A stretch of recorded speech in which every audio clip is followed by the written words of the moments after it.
Title: The Last Broadcast. It started with the news. A virus. That's what they called it. Some people claimed it was a bioweapon. Others whispered it was something ancient awakened, but no one knew for sure. The first signs were subtle. Fever, nausea, confusion. But it spread faster than anyone could prepare for. And then the deaths began. At first, it wasn't obvious. The sick were isolated, quarantined. But when the dead returned to life, everything changed. No one knew why.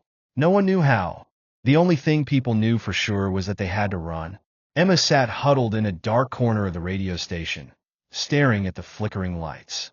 The static from the transmitter was deafening, but it was the only way to reach anyone. She had to keep broadcasting, keep the message alive. This is KWBZ, broadcasting on 99.4 FM. If anyone is hearing this, please respond. We are safe here. We still have supplies. But we're running out of time. She paused, listening to the dead air, waiting for a reply that never came. It had been days since they'd last heard from anyone, and the survivors around her were growing more restless. The station had been a refuge for many. She'd seen it all. The panic, the blood, the people who'd turned on each other in fear. But what terrified her most was the hollow look in their eyes. That emptiness that spread faster than the virus itself. The dead could be put down with a bullet, but the living? Once they were lost, there was no coming back. It wasn't long before the first attack came. A low growl, distant but unmistakable. Emma's heart raced. She knew what it was. There was a pack of them, shamblers, they called them now, just outside the station. She could hear their labored breathing, the sickly wet sound of their rotting flesh dragging against the pavement. "Everyone, get to the back!" she shouted into the microphone, her voice cracking. Her hands trembled as she grabbed the keys to the emergency exit and moved toward the others. The group was already gathering near the door, but not everyone was ready to go. Some were too frightened to move. A young man, Thomas, clutched his rifle, but his eyes were wide with terror. "They're not getting in. We'll be fine," he said, though his words lacked conviction. Emma's fingers tightened around the door handle. She knew they couldn't stay. The radio station was on the outskirts of town, a prime location for the infected to find. They had to leave before it was too late. "We gotta go. Now," she urged, but the decision was made for them. The door slammed open, and a figure appeared in the doorway, one of the infected. It wasn't the usual shuffling, mindless thing. This one moved with a disturbing speed, its head jerking at unnatural angles. Its flesh was a grotesque mix of rotting skin and blood-soaked clothes, and its eyes were filled with the kind of hunger that made Emma's stomach churn. But it wasn't the physical deformities that made her freeze. It was the sound of its voice. "Emma," the thing rasped. The name slipped from its lips like a whisper from a nightmare. It was a voice she recognized. "No," she whispered, backing away from the door.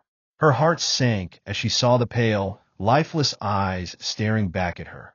Her brother, Noah, the one she had lost days ago. She'd been told he was gone, that he hadn't made it.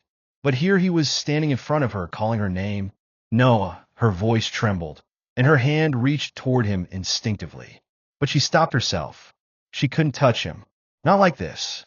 The others in the room froze as the infected Noah stepped closer, the sickening smell of decay filling the air.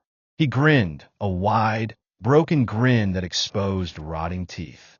"It's not too late," he whispered, his voice low and hoarse. "You can still join us." Emma stumbled back, the weight of the horror sinking in. She realized then that the virus didn't just bring the dead back. It twisted them, turning them into something worse. They remembered. They spoke. But they weren't human anymore. Thomas, who had been silent, raised his rifle with a trembling hand. I can't do it," he muttered, his face pale. But when Noah took another step forward, the instinct to survive kicked in. The rifle fired, the shot echoing in the hollow building. Noah's body jerked backward, but he didn't fall. He just stood there, blinking, his head tilting to the side as if confused. "We don't die." The words were chilling. Before Emma could react, the room erupted in chaos. More figures, more of the infected, were outside, banging against the glass doors, their growls vibrating through the walls.